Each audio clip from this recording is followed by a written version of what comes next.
Precede o início da grande tribulação, até mesmo porque quando o dragão cai, ele sabe que pouco tempo lhe resta, que é o tempo da grande tribulação. E o que é interessante é que ele fala que ele passa a perseguir o povo de Deus. Olha lá, ó, o versículo 17 diz o seguinte: irou-se o dragão, isso depois da queda dele, irou-se o dragão contra a mulher e foi pelejar com o restante da sua descendência. Quem é o restante da descendência da mulher? Ele fala o texto: os que guardam os mandamentos de Deus e têm o testemunho de Jesus. Eu sou uma pessoa que guarda os mandamentos de Deus e tenho o testemunho de Jesus. Nós somos essas pessoas, porque nós somos a igreja. No capítulo 13, o senhor citou realmente a besta que emerge do mar, que é uma figura do anticristo, onde faz uma confluência das bestas, né, de Daniel. Essa besta tem um detalhe muito interessante no versículo 7, onde é dito que foi-lhe dado a besta também que pelejasse contra os santos e os vencesse. Igual Daniel. Igual Daniel. Isso é praticamente uma citação, não é ipsis literis, mas é quase uma citação de Daniel, está claramente ecoando a profecia de Daniel, onde esse povo santo é o povo que vai herdar o reino eterno, que representa a igreja, né? Uma terminologia aqui para igreja. Em relação ao outro texto que o senhor citou, para a gente concluir, de 1 Tessalonicenses 4, né, que é o tempo do arrebatamento, só um detalhe que Apocalipse 12 não cita arrebatamento. Eu entendo que isso é uma interpretação do senhor, né, mas a gente não tem essa descrição aqui. Em 1 Tessalonicenses, no capítulo 4, é muito interessante que o ouvinte ele pegue esse texto e leia, sem a ótica de nada. Pegue ele e leia. Você vai perceber o seguinte, o texto fala assim, que se cremos que Jesus, versículo 14, morreu e ressuscitou, assim também Deus, mediante Jesus, trará em sua companhia os que dormem. Ou seja, Jesus vai trazer. Ele vai trazer para onde? Ele vai trazer quem tá dormindo, quem morreu. Ele vai trazer, olha Paulo falando isso. Ora, ainda vos declaramos por palavra do Senhor, isto nós os vivos, os que ficarmos até a vinda do Senhor. Olha lá, os vivos que ficarem até a vinda do Senhor. Ele está falando de volta de Jesus. De modo algum precederemos os que dormem. Versículo 16. Porquanto o Senhor mesmo, dada a sua palavra de ordem, ouvida a voz do arcanjo, ressoada a trombeta de Deus, descerá dos céus. Olha o texto falando que Jesus vai descer do céu. Então esse texto claramente... Os mortos, trazendo os mortos ressuscitados, exatamente. Então Jesus está descendo do céu. Isso é uma vinda de Jesus. Não é um processo onde Jesus não volta. Esse texto aqui, eu costumo dizer que ele é o texto, apesar de ser muito usado pelo pré-tribulacionismo, ele é o texto mais difícil do pré-tribulacionismo, por incrível que pareça. Porque o texto está falando claramente da volta de Jesus. Para que o pré-tribulacionismo ele aconteça, é necessário, obrigatoriamente, voltar mais duas voltas de Jesus, porque uma a gente concorda que ele volta depois da tribulação, e outra, ele precisa então voltar antes da tribulação aqui. Então a gente vai ter mais duas voltas. O problema é que Hebreus fala que, assim como Jesus veio uma vez para tirar o pecado de muitos, ele voltará segunda vez. A gente não tem uma terceira volta, uma quarta volta, uma quinta.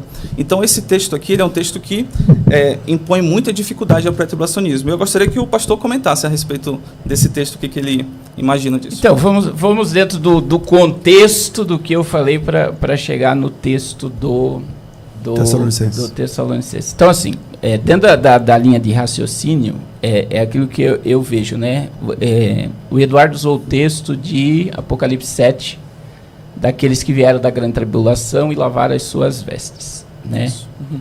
Qual foi o único sacrifício aceito por Deus para a salvação do homem na nova aliança? Foi o sangue de Jesus, né? É o único. Então, qualquer sacrifício humano, ele se torna nulo, que é aquela questão a salvação é através do sangue de Jesus. Ele viu uma multidão ali. E aí dentro do contexto que você falou que a besta fez perseguição e o dragão fez perseguição aos santos, né? Então vamos lá, dentro da visão pré-tribulacionista. Se Jesus voltar hoje, dentro de um contexto mundial, né, vamos supor que nós tenhamos aí 800 milhões de evangélicos, e entre esses, dentro de todas as denominações, a gente não pode calcular a porcentagem de que sobe ou não sobe. Isso não cabe a nós, cabe a Deus. Mas nós sabemos que muita gente não vai subir, sim ou não? Sim, claro. Muita gente não vai. Se for dentro da visão pré-tribulacionista. Não pós também. Nem, no dia do arrebatamento, nem todo mundo que se professa a fé vai ser salvo. Isso. Então, se não for salvo, não vai. E aí, vamos lá, dentro dessa visão. Os que ficarem vão se submeter ao totalitarismo do anticristo? E aí vem a questão, nós temos duas visões de mártires da grande tribulação, né? Nós temos Apocalipse 6, 9 e 10, aqueles que clamam, né, até quando não vinga o nosso sangue dos que habitam sobre a terra. E o capítulo 7. Que é onde muitos de nós dos pós acreditamos que a pessoa foi salva pelo seu próprio sangue. Você falou que você é pós, mas você é pré. É a nossa visão do pré. Então, vocês estão quase me convertendo, estou dizendo 2 pós aqui. Então vamos lá. A visão pré, a gente acredita, muitos, né? A pessoa foi salva pelo seu próprio sangue. O sangue do homem não vale nada na eternidade. O único sangue aceito é o sangue de Jesus. Mas isso agora, muitos anos, né? Durante muitos anos o pré-tribulacionista tinha isso como oficial. Sim, e aí a gente entra dentro de outra questão. Esse povo que ficou, né? Que vamos supor que não subiu. Tem um nome escrito no livro da vida, apagou o nome. Que é aquela velha história dos pastores, né? Reescreve o nome no livro da vida. Não deixou de ser filho, simplesmente não estava pronto. É por isso que Jesus vem dentro de um despertamento de vigilância, né? Para a pessoa estar pronta para o dia da sua vinda. Então essas pessoas são os santos. Elas vão ficar e não vão se render. Qualquer pessoa que não se rende, a gente tem os judeus, que entre aspas, né? Eles também têm um processo dentro da grande tribulação, da minha visão, Daniel 9, 26. Há uma purificação do povo judeu para a chegada do milênio, né? E nós temos os 144 mil que são tidos como santos na grande tribulação, e aqueles que não se submeterem e morrerem, eles serão salvos, porque a Bíblia ela é toda salvífica. Ela é toda salvífica. E dentro dessa multidão, né, uma coisa que muita gente não vê, para mim fechar essa linha de raciocínio, é a questão, por exemplo, Apocalipse 6, 8. Cavaleiro do cavalo amarelo. A Bíblia diz que a morte e o inferno o seguia e foi lhe dado para matar a 4ª parte da terra com fome, peste e feras. A 4ª parte da terra hoje é 2 bilhões de pessoas. Isso é redução populacional. A gente sabe que existe uma agenda sobre isso. Então, muita gente vai morrer nesse período porque o dragão vai estar na terra sabendo que pouco tempo lhe resta. E a minha visão é que a igreja é guardada através do ato do arrematamento. Aí eu já vou responder, eu falei muito. Ficou muito longo. Vou deixar, depois eu vou voltar para a 1 Tessalonicenses. Pastor Eduardo. A igreja é guardada, eu fiquei feliz já. Eu falei, opa, é isso mesmo que a gente crê. Só que guardada em meio à tribulação. Bem, um questionamento que é verídico, que é genuíno dos pré-tribulacionistas é o seguinte: eles observam lá o texto onde fala que a besta ela vai vencer os santos, vai pelejar com os santos e vencer. E aí eles questionam isso mesmo. Como assim a igreja vai vencer? A igreja ela é vencedora, né? A igreja ela vai se render ao anticristo? Não tem sentido nenhum. E realmente esse não é o sentido que traz o texto. O texto, quando fala que ele vai pelejar contra os santos, ele está se referindo à guerra. A palavra grega lá, ela significa guerra, luta, batalha. Não tem a ver com adoração. Vencer não significa que a igreja vai adorar a besta, mas que ela poderá ser presa ou morta. A gente vê isso no próprio Apocalipse 13, olha lá, ele fala no versículo 10. Se alguém há de ir para o cativeiro irá. Se alguém há de ser morto à espada haverá de ser morto. Aqui estão a perseverança e fidelidade dos santos. Olha lá, ó, uma exortação à perseverança. O próprio Jesus falou isso no seu sermão, Mateus 24, versículo 9, fala o seguinte: então sereis atribulados e vos matarão. Isso é da grande tribulação. Sereis odiados de todas as nações por causa do meu nome. Isso ele está falando para os discípulos deles. Observe, você que está ouvindo aqui o podcast, que Jesus está falando que os seus discípulos serão odiados por causa do nome de Jesus. Não é por ser judeu ou porque não aceitou a marca da besta, mas é por causa do nome de Jesus. Essa é a motivação da perseguição aos crentes. Outra coisa, Apocalipse revela quem de fato vai adorar a besta, e não é a igreja. Versículo 8 do Apocalipse 13 fala assim, ó: e adorá-la-ão, que é a besta, todos os que habitam sobre a terra. É todo mundo que está na terra? Não, o texto fala: aqueles cujos nomes não foram escritos no livro da vida do Cordeiro. Eu creio que os nossos nomes estão escritos no livro da vida do Cordeiro. Então, a gente, se passar pela tribulação, nós não vamos adorar a besta, tá? Então, Apocalipse, ao contrário disso, fala que a igreja passa pela grande tribulação. Apocalipse 13, para terminar, o versículo 6 diz assim, ó: foi-lhe dado comunicar fôlego à imagem da besta, falando da segunda besta, né, que é a imagem da terra, para que não só a imagem falasse, como ainda fizesse morrer quantos não adorassem a imagem da besta. Então a gente tem a segunda besta dando fôlego à imagem da primeira besta, e vai ser morto quem o quê? Quem não adorar a primeira imagem. E quem está dizendo que não vai adorar? Aqueles que têm o seu nome escrito no livro da vida. Então vamos lá. Vamos lá. 1 Tessalonicenses 1,10. A Bíblia diz lá que Jesus nos livra da ira vindoura. Romanos capítulo 5, versículo 9. Logo muito mais agora, sendo justificado pelo sangue, seremos por ele salvos da ira. Da ira. Então veja, a gente está... E aí tem o texto-chave, né? Apocalipse 3,10, né? Como guardasse a palavra da minha perseverança, também eu vos guardarei da hora, né? Da tentação que há de vir para tentar todos os que habitam sobre a terra. Dentro do contexto de Paulo, de Tessalônica, a gente vê que o apóstolo Paulo era um fervoroso crente que acreditava na iminência da volta de Jesus.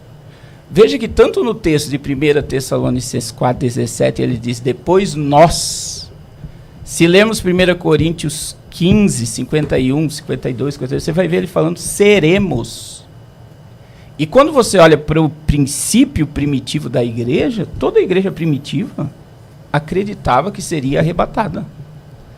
Naqueles dias, eles acreditavam que seriam arrebatados.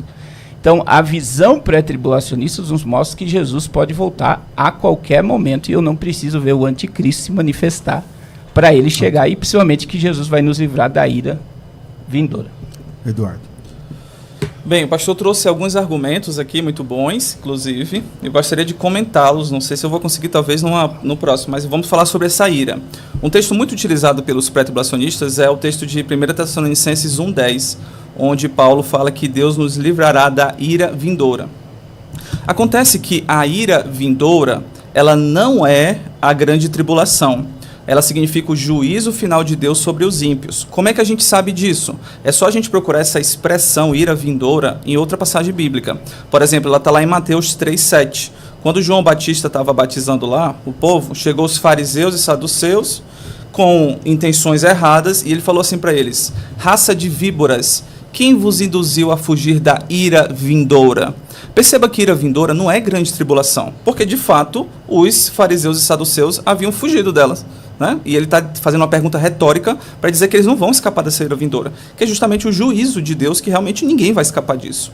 Outra coisa é que quando você vai observar o texto, 1 Tessalonicenses 5,9, que também fala que Deus não nos destinou para a ira, ele está fazendo uma oposição à salvação.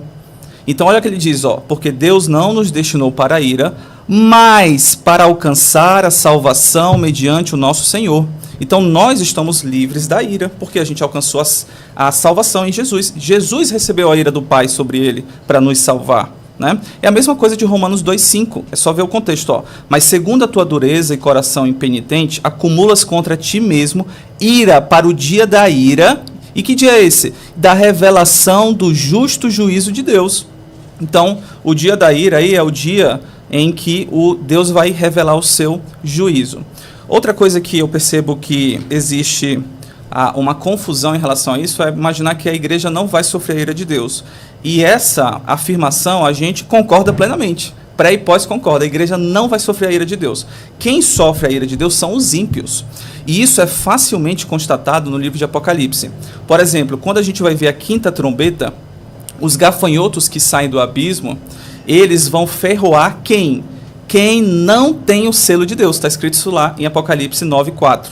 Na sexta trombeta, quem é afetado são os ímpios. É dito que os outros homens, aqueles que não foram mortos por esses flagelos, imagina se fosse a igreja, Aí ele fala, não se arrependeram das suas obras. Ou seja, está se referindo ao público atingido de ímpios. Na taça da ira, a gente consegue ver claramente também que só são os ímpios atingidos. Então a gente observa que a ira de Deus ela manifesta contra os ímpios. E por fim, a gente precisa lembrar que na grande tribulação nós teremos a manifestação da ira de Deus contra os ímpios e teremos a manifestação da ira do dragão contra os salvos. Então o dragão, o Satanás, os ímpios, eles vão perseguir os crentes enquanto Deus vai derramar a ira sobre os ímpios. Então vamos lá. Então se Satanás, só para me entender, que Satanás persegue os crentes, é pela permissão de quem? De Deus. E eles vão sofrer o quê? Perseguição do dragão. E isso é uma ira ou não? Não, não é ira. Não? Não. Então vamos lá. Outra questão, dentro desse princípio de ira, né? A gente vê que Daniel 12, Mateus 24, 21, Jesus fala de um tempo de angústia que virá, que é a tribulação, a qual nunca houve desde que a nação e jamais haverá. Então vamos lá, a gente está dentro do Irã sendo atacado por mísseis. Tem crentes lá dentro do Irã agora? Tem. Eles estão sofrendo com todo mundo? Estão. É uma ira que está naquele lugar? É um juízo? Pode ser, né? Diante de profecias, quando você vê a questão de Elão, tal. Mas eu estou dizendo assim... Você está irado com o Irã? Não, eu só estou dizendo que existe uma profecia que o arco de Elão vai ser destruído. Então, as forças atômicas do Irã vai ser aniquilado. É o que nós estamos vendo agora. Então, assim, o que eu quero dizer? Se, vamos lá, Apocalipse 9,15, 1/3 da população morre com uma trombeta. Acredito que é 9,15. Apocalipse 6,8, 1/4 da população morre com peste, fome e tal. Os salvos que estiverem aqui, se é a igreja que está aqui, não vai sofrer a ira? Porque isso são flagelos da ira. Uhum. Outra questão que eu entendo. Outra questão que eu entendo. O grande e terrível dia do Senhor, o dia da ira do Senhor. Então, todos os flagelos apocalípticos saem da mão de Deus. Quem abriu os selos? Foi Jesus. Quem tocou as trombetas? Quem derramou as taças? Então, veja, o arco, o anticristo, Apocalipse 6, 1 e 2, ele está com o arco na mão, ele não tem a flecha. Ele é a velha frase de Lutero, o diabo é o diabo de Deus. Agora, o período tribulacional, tudo que cairá sobre a terra vai afetar a todos. A crise mundial que está sendo gerada por causa do petróleo está afetando a todos, salvos e não salvos. Então eu acredito que a igreja vai ser livre desse tempo de angústia, como Jesus ele retrata o que Daniel falou, a qual nunca houve, nem do dilúvio houve a angústia que vai haver no período do juízo de Deus, e desse período a igreja será livre.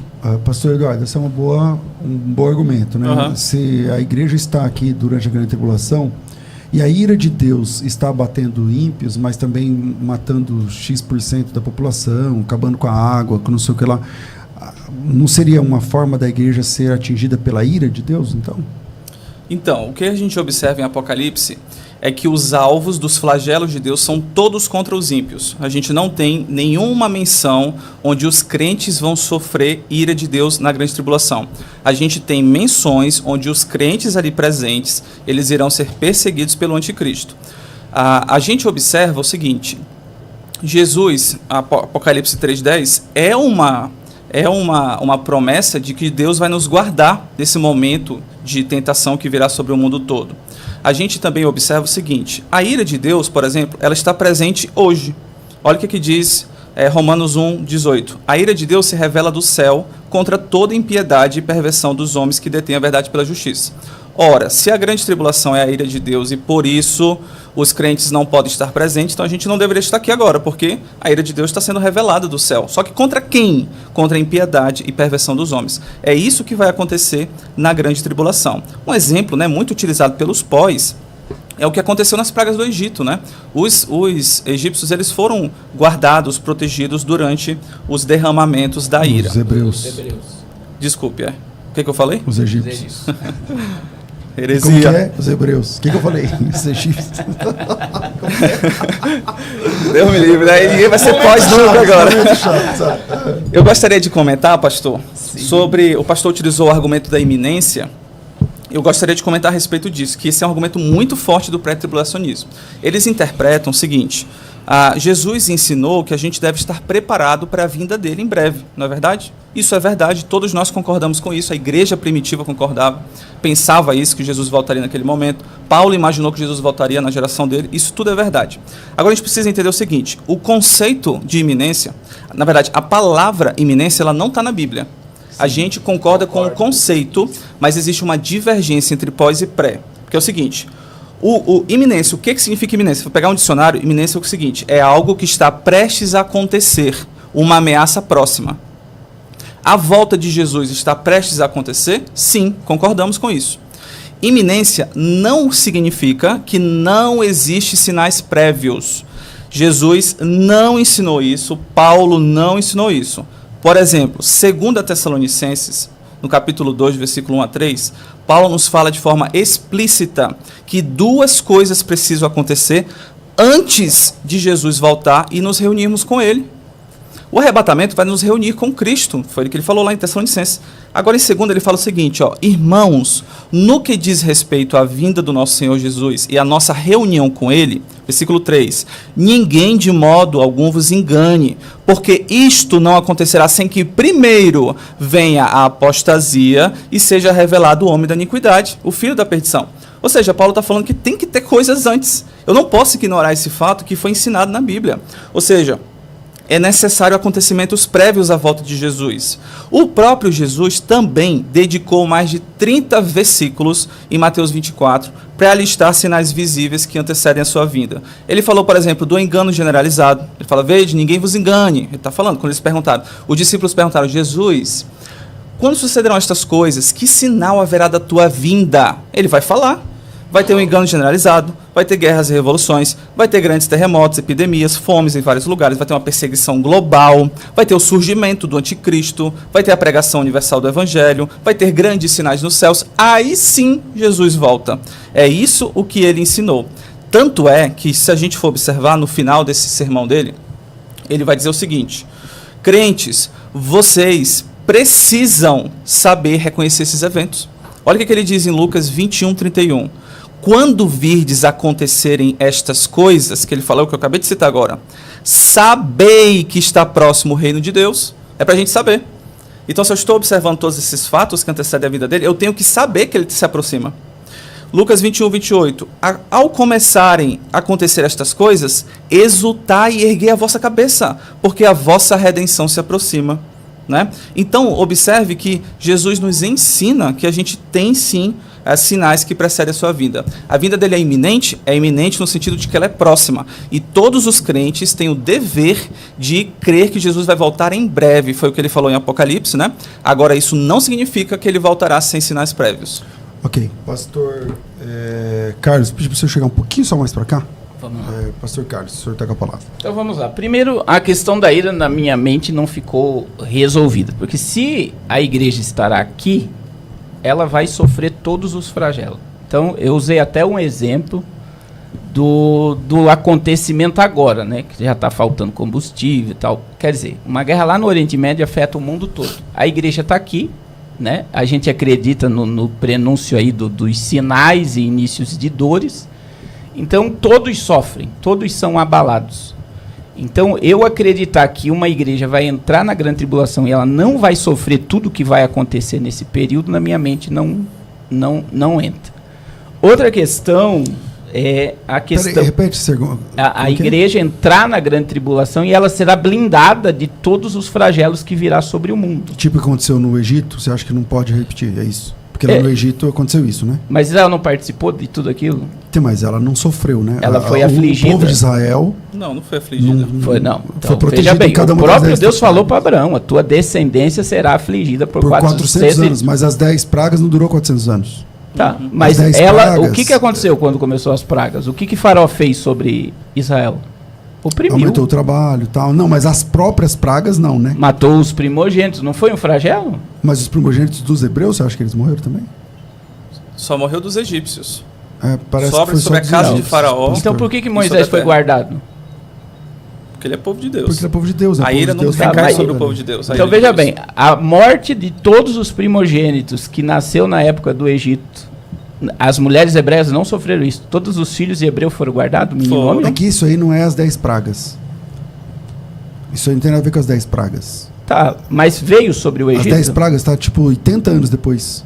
Tá, mas veio sobre o Egito e os hebreus sofreram